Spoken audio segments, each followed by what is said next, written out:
All right, everybody, what's going on? Welcome to the Locked On Avalanche podcast, part of the Locked On Podcast Network, your team every day. I'm your host, Chris Micieli, with another episode of the podcast dedicated to your Colorado Avalanche. Today's episode is brought to you by the great Locker Room app, and we will get into how awesome our Locker Room chat rooms are a little bit later.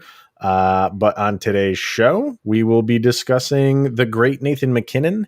We've had this discussion before, and where he sits in terms of quote unquote best players in the league.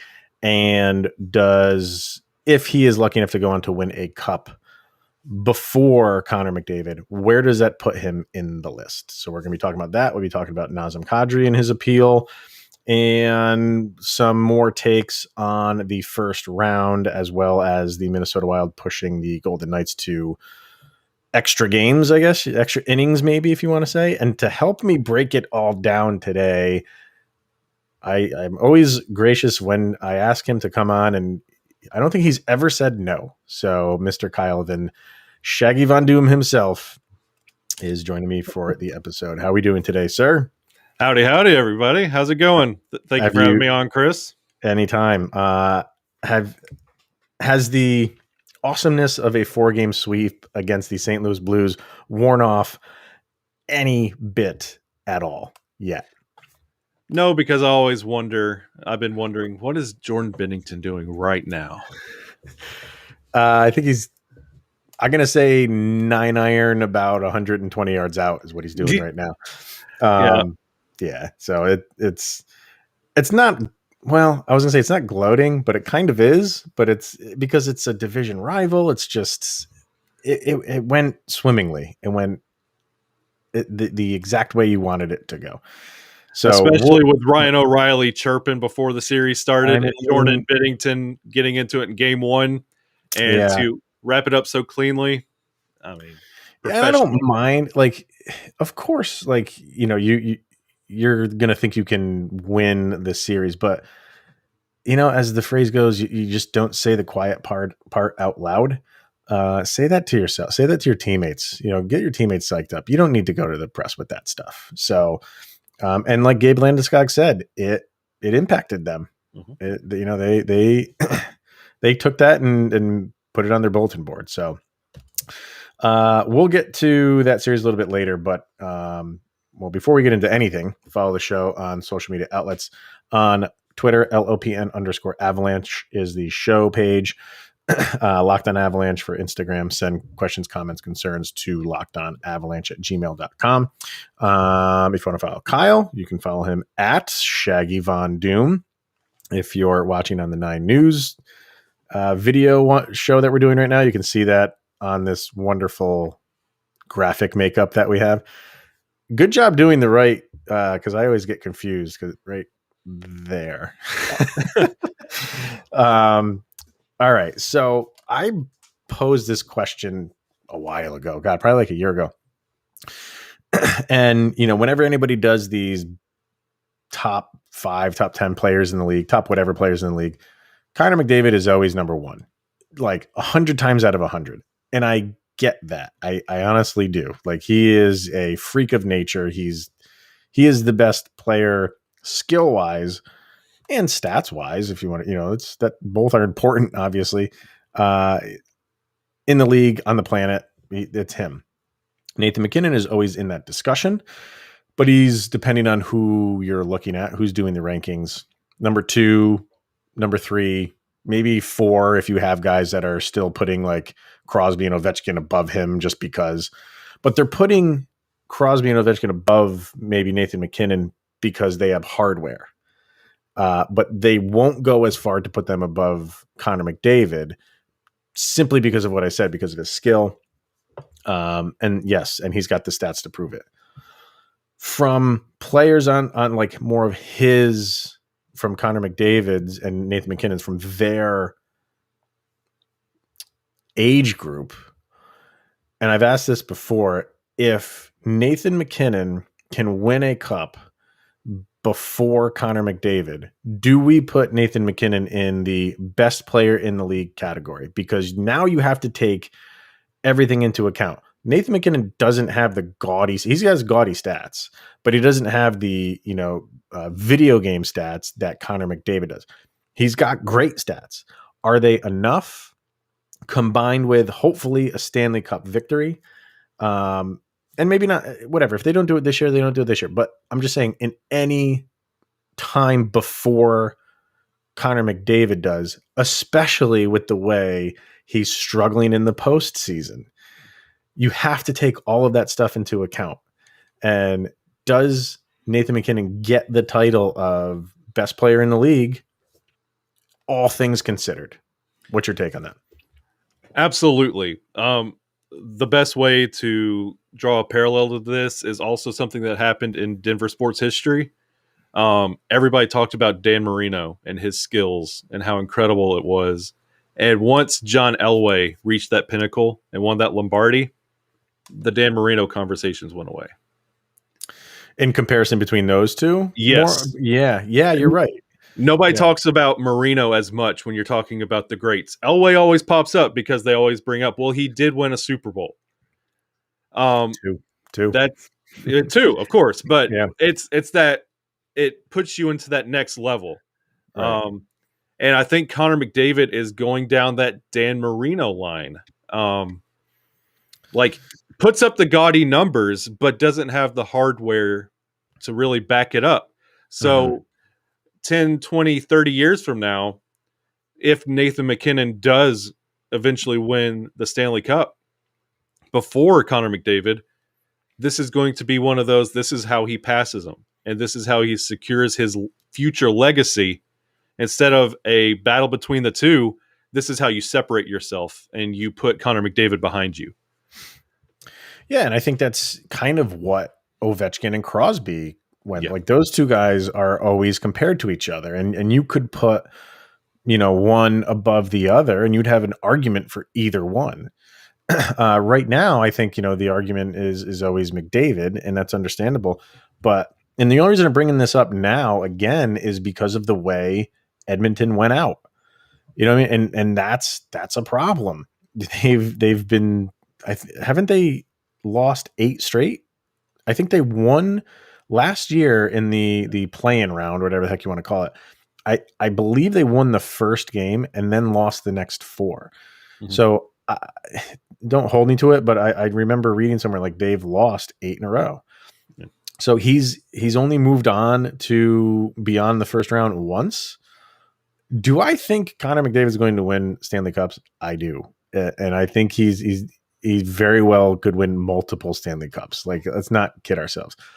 And it very well could be in Edmonton. I am not this guy that thinks because he's struggling to win playoff games at Edmonton, they sell the farm and get rid of him. You don't do that. You don't do that when you build. You figure out the problems and you build around him. So it's the goalie position, Edmonton. And that defensive point position on your power play. Tyson Berry. No, he had a good year though. He had a really good year. But that's why I bring it up, is because when it keeps happening, like you have to then reevaluate, and it's a complete different dynamic on the Nathan MacKinnon side. Nathan MacKinnon is dominating the playoffs, and that is what you want in a superstar player. And the dynamic couldn't be more yin and yang. Connor McDavid is struggling in the playoffs up until this point. Nathan MacKinnon is not. What he did last year in the playoffs was incredible. And when I had Connor McGahan, we were talking about it before that. He was leading the playoffs in points, and it took the two teams in the Stanley Cup to finally unseat him. So that's an extra 2 series that went on before. Like, that's how good he was doing in the playoffs. Mm-hmm. So I think it just has to be, the question needs to be asked. And I know this is a trivial thing about best player in the league, and in the grand scheme of it, they're 2 incredible players, and we're lucky to have one of them. But it's for us, for the Avalanche fans, like I said, 100 out of 100 times, Connor. I just said Connor McGahey. Now I'm thinking Connor McGahey. That other Connor McDavid, the best voice in all of sports, by far. McDavid is always there. Yeah. If this was one of those things where if it was like even like out of 100, 60-40 in favor of McDavid, I probably wouldn't be talking about this because it's a debate to have. But it's just, now that we can say that, we have the player in Nathan MacKinnon that is so good right now in the playoffs. How do you ignore that? How do you ignore that fact? And he kicks it to another level, and the way he does it, it's highlights. It's just absolute highlights. And Connor McDavid, he's got skill, and like he puts up crazy numbers, and he was on track for just like 80s and 90s types numbers this year if we had a full season. But to what you said, it matters in the playoffs. Like, this isn't the regular season's great and everything. Nice little pat on the head and good job, but like Nathan MacKinnon kicks it into like superstardom in the playoffs. And he's on track to do it again this year. Yeah. And if they go all the way, I think this is the year that he's featured in more graphics and the front of the EA Sports NHL game. I've given up on that, man. Oh my goodness. For them to go Ovechkin last year, I get it. Again, I get it. But man, I've given up on that. I had my hopes so high set for that, and I don't even play the game. But it would have been nice to see an Avs player on the. I wrote an article about that whole situation. You did. Yes, you did. So we'll see where this goes. I think that talk. It'll be interesting to see. Like, we're talking about it now. If the Avalanche are lucky enough to get to that Stanley Cup and win it this year, I really think you'll see that discussion kick into high gear. So pay attention. All right. He's doing fantastic. Who he will play next, we don't know yet. We'll get into that in a little bit. But first, we are going to hear from Locker Room. And we have done Locker Room shows for the past few months. If you are not involved in those, I look forward to them every single week. I know you do. Our other friend Alan looks forward. Like, they're spectacular, and they are the opportunity for you, the fan, to join me in these wonderful podcast episodes that we have. So it's a platform made for sports fans. The app is free to download, and once you're in, you can talk with me, other fans, athletes sometimes, and insiders in real time about your favorite team or sport. I host a show typically on Thursday nights at 9:30 Eastern, 7:30 Mountain, depending on if there's a game or not. But if you follow me on Twitter, I post on there when we're going to go live. And then again, if you follow me on Twitter, when it goes live, you will get notified on Twitter, or you can follow me within the Locker Room app, obviously, and you'll get a notification when that room is available to join. So it's the perfect place to start or join conversations about the league. You'll find fans just like you on Locker Room for watch parties, debates, post-game breakdowns, and of course, big reactions to all the big news. We'll probably do something for like the draft or something like that. I haven't decided how we'll do it, but we're going to do stuff like that. Go download the free Locker Room app now. Currently available on all iOS devices. It is available for Android, which is still in beta. I don't think you can take part in the chat function on Android, but you can take part in just listening or joining the call if you want to. Create a profile, link your Twitter account, and you can follow any of the sports, NFL, Major League Baseball, obviously NHL, and follow me, Locked On Avalanche. So yeah, it's a ton of fun. You enjoy those very, very much. I know you do. Absolutely. Yeah. Also brought to you by Built Bar, the greatest tasting protein bar ever. And Built Bar has 9 delicious flavors, plus the occasional limited time flavor. And when you talk to the Built Bar fan, they're definitely passionate about their favorites. And Mr. Shaggy Von Doom, you and I are peanut butter nerds. Hashtag peanut butter squad. PB squad, baby. So they do have a peanut butter brownie, just a straight up peanut butter. They do have limited edition flavors with peanut butter, but they also have coconut stuff, mint brownie, salted caramel. The list is awesome, and they're all fantastic. You can also get a mixed box where you'll get 2 of each of the 9 flavors. Not only are Built Bars great tasting, but they're healthy for you.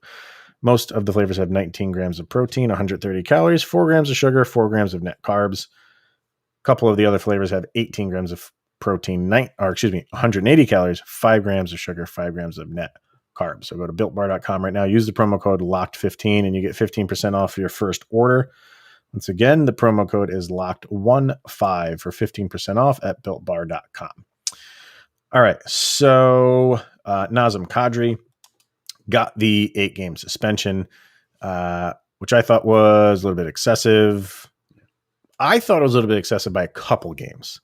Yeah. There's some people out there that thought it was excessive by several games. I thought he was going to be on the low end, 4 games on the very low end, but I was anticipating 5 or 6.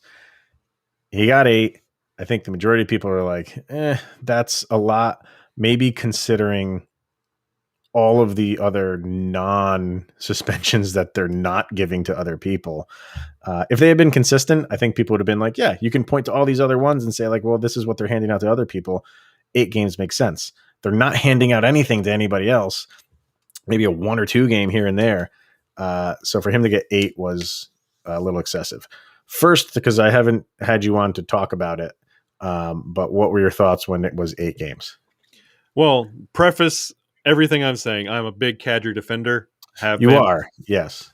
I've been a fan of his since he really broke into the league. I mean, that the reverse retro I have over there, it's a Kadri jersey. So, but yes, the suspension was excessive. I was anticipating, because of the inconsistency of the Department of Player Safety, I was anticipating maybe 4 games, but to double it, was just ludicrous, absolutely ludicrous. And I mean, Jost broke an orbital bone of a Blues player and got nothing. Yeah. And we've just beat this drum all playoffs long, but the Department of Player Safety is an absolute joke right now. And what they decide and who they decided on, there's no rhyme, there's no reason, repeat offender or not. And even that is up for debate on if that matters. Tom Wilson, no. Nazem Kadri, you betcha. Yeah. I know he's going to appeal this, but I mean, that's still a lengthy process. I mean, by the time it's all said and done, he could probably still be sitting out the 8 games. It shouldn't be. It's not supposed to be. The interesting thing with the appeal process is it's very similar to the NFL appeal process, where a punishment or a suspension is handed down. You appeal it, and then it goes in front of the commissioner. He is the one to make the decision. So the guy who's kind of like in cahoots with the people who handed down the suspension is the one now making that decision. And very rarely, I mean, think about it in the NFL. How many times does Roger Goodell remove or reduce a suspension? You don't really see it that much. No. So I mean, and that's what's going to happen. He's going to go in front of Gary Bettman and state his case. I don't see Bettman reducing this at all. And if he wants to, he can then reapply for an appeal, and then it goes to somebody completely different. So you're right. Like if that's the case, if Bettman does nothing and he wants to go to that next step, then this could take a little while, and the 8 games are probably going to be up anyway. So just get back out there. But that's I don't even see Bettman reducing it by a single game, because I think in Bettman's eyes it'd be like, what's the point of doing that? I think Bettman, if he is going to reduce it, it would be in that, in half. It would have to be significant, I feel, for him to really want to reduce it. And And going forward, I mean, I know take him or leave him. I know he's a very polarizing player, but we need Kadri going into whoever we face, either if Minnesota with Greenway or Vegas and Ryan Reeves. I mean, that's their cadre on both teams, and we need somebody like that. I mean, Nemeth has kind of stepped up into that role, but Kadri has a role, and the fact that we made it out of the St. Louis series relatively healthy. I know Newhook is back skating now. Yeah, he should be okay. Like, we do need that Kadri going deeper in the playoffs so we don't end up like the Dallas series last season. But I would like to see him come back. I would like to see Bettman's heart grow 3 sizes and reduce it to at least maybe 6. Just give him 6 so he at least comes back for a little bit of this next series. But that's what I'm afraid of, is not having him for this next step, which is crucial when it comes to the Avalanche. It is, and the Avs actually signed one of their high prospects, Jean-Luc Foudy, to his entry-level contract.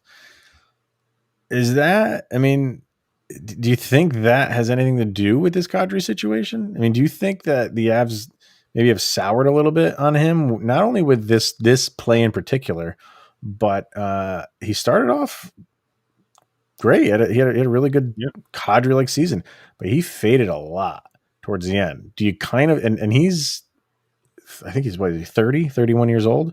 Yeah. Not old by any stretch of the imagination, but in Avalanche world, that's one of the older guys on the team. So you have all of these prospects and they're signing their entry level deals, which means, the Avs aren't just going to waste those 3 seasons. Foudy's been doing excellent down with the Eagles. Could this be a move where they're like, all right, we're not going to protect him in the Kraken draft. If the Kraken want to take him, we have guys ready to go, and they're going to give one of these young guys an opportunity. Well, I would say, yeah, Nazem Kadri has something to worry about if he didn't show out last playoffs. He had 6 game-winning goals last playoffs, and he had that beautiful picturesque goal last second against St. Louis on Jordan Binnington to win in that play-in round. I mean, he was clutch. He was last playoffs. Going forward, he was in a little bit of a lot of a slump, but I don't know if this is the indication to pull the plug on him and let him go. I mean, there are other unproductive members of the Avalanche as well that aren't being talked about in this same light. Just because Kadri got suspended, I mean, we've talked about the inconsistencies with with Gostisbehere and McDonald.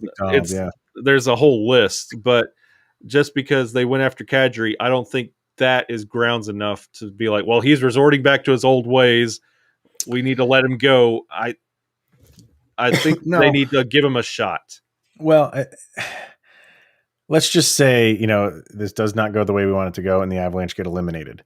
And they get eliminated and Kadri was not available to them because of this hit. And yeah, he's a good postseason player.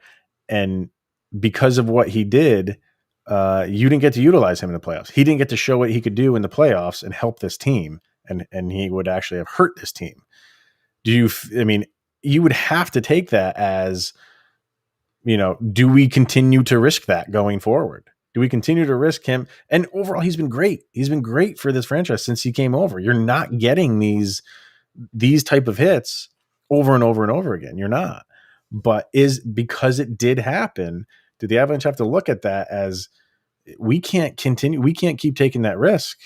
So do we not move on from him because he is under contract for another year? So you're not going to cut him.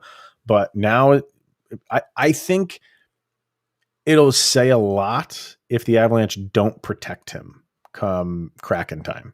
Not saying that Seattle's going to take him, but we were at the beginning of the season saying he's a surefire save. He's a surefire freezed player. I think that's a little bit open for debate right now. Wouldn't surprise me if they still do it. But I think, this is, and they do like him. I'm not saying like they haven't, I'm not going to say they soured on him in that aspect, but I think they have to look at this from a standpoint of we need him in the playoffs, and if he's gonna do this again and hurt us and our chances, he's a big part of our chances. And if he continues to do this and he's not available for us in the playoffs, we got to make some moves. And I would say there are players on lines 3 and 4 that also you could look at when season's finished, whatever the result. Sakic will sit back, and does Kadri's loud suspension outweigh the quietness of some players throughout the year? There's a couple players like Comfer, Belmar. Do we still want to keep rolling with them? Is Nuke what we want to go with in the future? How long are we going to do the Brandon Saad thing? We've talked about it before, but you got New Hook coming up and you got prospects coming up. Yeah. It's what speaks louder. Is it the quietness of some of the players throughout the year, but you just kind of say, well, they play a role. Kadri also plays a role, but he's also shown he could be very productive. Right. So what speaks louder, the suspension or the quietness when it comes to protecting in the offseason? Yeah, good point. And I guess another thing is, if it does happen again, we're at 8 games now. Yeah. But it's going to be an entire postseason if it happens again. So, yeah. If it happens again, he will not be with the Avalanche. And the Avalanche have to weigh that. They have to, because it's just, they're one hit away from losing him for an entire postseason. Do they want to risk that? I mean, this would be the time to figure that out going into the expansion draft. If he does it again, you just made your decision, and that's also on Kadri's mind. He's not a moron. He knows that's right there. Oh yeah, you're right. All right. So again, who the Avalanche are playing next, we're going to get to right after we hear from Bet Online, betonline.ag. It's the fastest and easiest way to bet on all of your sports action. We have baseball season in full swing. Obviously, our NHL is in the playoffs. The NBA is, I think they're in the playoffs. They have so many play-in games, but I think they are in the playoffs. Yes, the Knicks are in the playoffs, baby. Yeah. And I saw that game. They lost on a runner, right? A last-second runner. But hey, we're there. We have a T-shirt. You've got to root for the Knicks. How do you not root for the Knicks right now?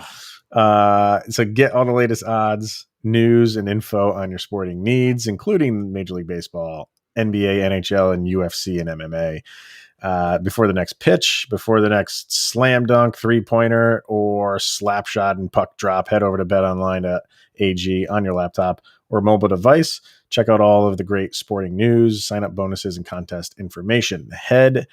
When you head to that website or your mobile device to sign up, you will get a 50% welcome bonus on your first deposit when you use the promo code LOCKEDON. That's betonline.ag, your online sportsbook experts. So the Avs are getting something that they haven't had since COVID, but before that, 84 years. It's been 84 years. We've been on the deck of the Titanic since the last time the Avalanche had a genuine break in games outside of COVID. But they're getting one thanks to the Minnesota Wild, and that is so difficult to say. But the Avs the Wild are pushing the Golden Knights we got game 6, which is Wednesday, and then potentially a game 7.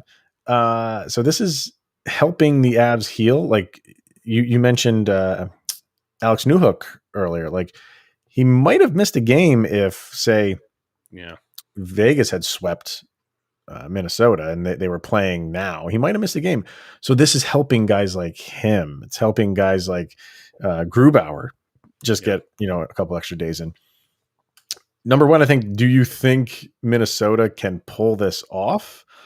Because Vegas has been the better team. Like, to get 14 shots on goal and you score 4 goals and you win for Minnesota, that's pretty crazy. Do you think Minnesota can run 2 more victories over Vegas? When it comes to that line of questioning, all I will point at is Winnipeg Jets. This playoffs, anything's possible. And Minnesota with Kirill Kaprizov, the kid is incredible. He really is. And that team, like as soon as he joined Minnesota, I will not use their team name because I still don't like them. But like as soon as he joined that team started believing that, hey, this is the piece that we need, and they started believing in themselves, and they're very scrappy. I mentioned Jordan Greenway earlier. They're a scrappy team. They fight for everything. Cam Talbot's playing out of his mind. They're a scrappy team. They're also underdogs. I mean, Winnipeg. They have nothing to lose. They're nothing at all. Lose. Yeah. They overachieved this year. Nobody expected them to be in that nobody expected them to be in the third spot. We were talking about, this division being so top heavy, and it was St. Louis, Colorado, and Vegas fighting for 1, 2, and 3. Who's going to be that fourth team? Some people were throwing Minnesota in there, but I think not because they were the best of the best of what's left. You didn't have much to choose from. I'm not trying to be, mean to those other teams, but it was a rotating door between who people were picking for that fourth spot. And they went and got the third spot. So they had a really, really good season. So I think they're just playing with house money right now, and they're just playing loose. If you watch this series and cross your eyes, this reminds me, if you don't pay attention to the jerseys, it reminds me of when the Avs had that playoff series against Nashville, coming right back from that terrible season, how we stole a couple games from Nashville. Yeah. That's how Minnesota feels right now. Like they're like kind of coming out of nowhere. A lot of the national pundits, it's out of nowhere for them, but we've had to deal with them. We know what they're capable of, but they're stealing games they shouldn't win, and they're starting to achieve earlier than anticipated. Right. I would say going forward, win, lose, or draw, keep your eyes on Minnesota. They're going to be a problem for years to come. They're only going to get younger. They're shedding some of these contracts, and just keep your eyes on them. If we have to face them in the next round or not, they'll be back next year, and just watch out. And their top prospect in Marco Rossi is not even playing this year because he's solid. Like he fell to them. They were glad to take him where they did. I think it was like 9. But they're up and coming, and they're going to be a problem, and they already are. And that's a good reference to that Avalanche Predators. Like that game, that series only went 6 games, but Nashville came out of that bruised. Yeah. And that felt like a 7-game overtime every single game. Like that was a punishing series for them, and they didn't expect that. Like you're saying, like you got this team that came out of nowhere, awful season the year before, got into the playoffs in the last game of the season. So they're just when you have that type of team, those are tough teams to play against because nobody's expecting them to be there. And they're out there just having fun. And if we win some games, great. It's a step in the right direction. Yeah, they want to win it. They're not going to go out there and just, blow the whole thing up and say like, whatever. We're just here for the show. Wow, they're going to go out and try to win it. Yep. And now they're in a position where, game 6, they might be down 3-2, but they're home. Yeah. They're playing in front of their home people. So all they have to do is win that, and then who the heck knows what happens in game 7. That's all you need. Yeah. So you're right. I think no matter who they play, in a way, like it's so tough because I want them to play Minnesota because we have such a rivalry with them. I do too. But I want them to play Vegas because I want them to be beating like the best teams in front of them en route to hopefully a Stanley Cup. So you can say like, because if Vegas doesn't win this series and the Avalanche do go on to win a cup, you're going to have all these people saying like, well, you didn't play this team or that team. And it's like, well, that's not our fault. Yeah. They couldn't get out of their own way. So I don't know. And when it comes to Vegas, they are the complete opposite, the bizarro form of Minnesota. Like it's this year, or they got to do some serious soul searching on what they need to add to this team going forward, because since their Stanley Cup appearance, they haven't improved. No matter, like, they've made roster improvements, but they haven't made that final push. And if Vegas doesn't pull it out this year, this is one of those that you look at the goalie position, you look at where you're funneling all of that money. This is a more cup or bust year for Vegas than it is Colorado. Yeah, you're right. It's a good point. So we'll see. That's Game 6 is Wednesday. So if that's over and done with, I think we'll have Avalanche hockey either way this weekend. That series can't go past Friday. So the turnaround time after Game 7 will probably be quick. It won't be Saturday, but you would think Sunday. If the series is over on Wednesday, you'd probably think that maybe they give Vegas an extra day, and then maybe Saturday for that, maybe Friday, maybe they'll give them one day. Either way, so regardless, while we're resting, they're beating each other up. Just keep that in mind. That's the bottom line, because Shaggy Von Doom said so. That's right. Just don't chug a beer on the air. All right. That is going to be it. Great discussion as always with Kyle. Thank you for coming on. And if you're watching on the 9 News station or app, always appreciate that as well. That's going to be it for today, everybody. Thank you for tuning in each and every day. It is always appreciated.